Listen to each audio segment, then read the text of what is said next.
with Hegel's most acute statements about poetry.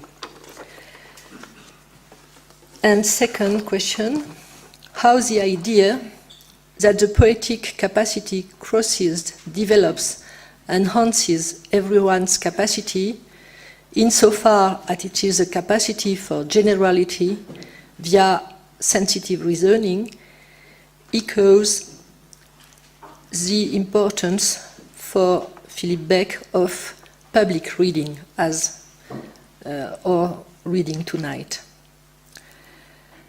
In my class, during the last 5 years, the discussion with contemporaneous poets has been mainly connected to a discussion about two philosophical positions about poetry and poets. On the one hand, Plato and the banishment of poets out of his Republic, and on the other hand, Heidegger and the rehabilitation of poetry and poets via Hölderlin's figure, with its difficult consequences both for poetry and for politics.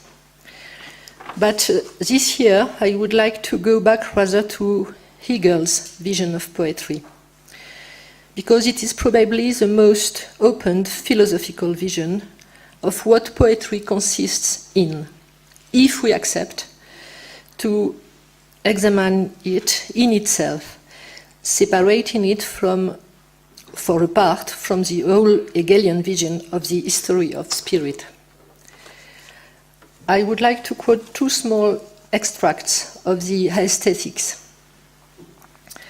First, the poetic image offers us the richness of forms, of sensitive forms, immediately fused with the intimate meaning and the essence of the thing, and forming an original whole.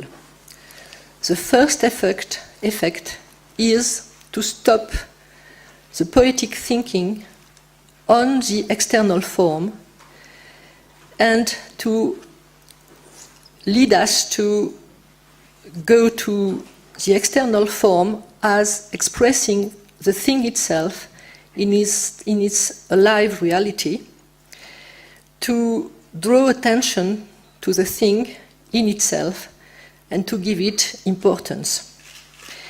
Even if we are here in the metaphysical dualisms, which Pessoa Caeiro, for instance, criticizes so vigorously, the fact is that the Hegelian vision, the Hegelian will, is to modify Plato's verdict. The importance of poetry is to draw attention to external forms as expressing the thing itself in its alive reality, and to give it importance, to give them, importance. They must become by themselves worth of attention. External forms are no longer simulacras nor false visions of being. In a second text, Hegel emphasizes the difference between poetry and prose. Poetry must lead us toward another sphere, the sphere of sensitive forms and of images that may have an analogy with the proper object, because in poetry it is precisely this real image which must appear for its own sake and manifest thought. Thus, it frees the mind from the exclusive worry or concern for the idea. And the poetic imagination must maintain a balance between the general abstraction of thought and the concrete forms of the real world. I am very interested by this idea of poetry producing images that may have an analogy with the proper object. I would like to bring together this idea and one of striking Stevens' declarations. I quote Stevens here: "Poetry is almost incredibly one of the effects of analogy." You must notice Stevens doesn't say that poetry uses analogy, He says that it comes from the existence of analogy. Analogy comes first because it is part of the structure of reality itself. And Stevens himself comments his statement. I quote him again. This statement involves much more than the analogy of figures of speech, since otherwise poetry would be little more than a trick. There is always an analogy between nature and the imagination, and possibly poetry is merely the strange rhetoric of that parallel. Yet, the words of the poet are not the words of the rhetorician, since they possess, and it's again a quotation, the exquisite appositeness that takes away all their verbality. It is in a text, an essay, the title of which is Effects of Analogy. Thus, poetry becomes and is a transcendent analogue composed of the particulars of reality. This is one of Stevens' definition for poetry. But here the echo between Hegel's vision and Philip Beck's vision of poetry is, I think, the idea of poetry as maintaining a balance between general abstraction and sensitive reasoning, sharing a human capacity to sensitive reasoning. And I would like to quote Philip Beck.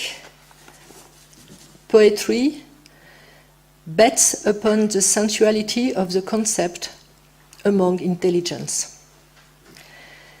And here I will go to my last point about the importance of public reading, which can be deduced of the precedent question. Philip Beck says it in a very simple manner. He says, to read a poem, it is continuer la chercherie. Chercherie, it's a beautiful invention in French. To read a poem, it is to continue searching. I don't know how to translate la chercherie. But it is an important part also of the way he writes poetry. Because he writes imagining l'interlocuteur. L'interlocuteur, you know, it's a very striking fact that you have no name for l'interlocuteur in English. The man you are speaking with, it's a weak translation. So, l'interlocuteur. You have, when you write poetry, you have to imagine l'interlocuteur. He is to come as a people, which means he is here, he is coming. The contemporaneous is the only interlocuteur. He creates its own distance inside the present, which changes, which is changing, which changes. So, I quote again Philippe, les lectures publiques sont des disparitions ou approfondissements pour apparaître de manière satisfaisante. Public readings are disappearings or deepenings in order to appear in a satisfying manner. And also, la lecture est le moment où quelqu'un a le contour épaissi, comme par Giotto ou Degas. Elle montre à chaque être parlant qu'il peut disparaître pour apparaître dans le désir de s'égaler à de la vérité. Reading is the moment when someone has his outline thickened, as by Giotto or Degas. It shows to every speaking being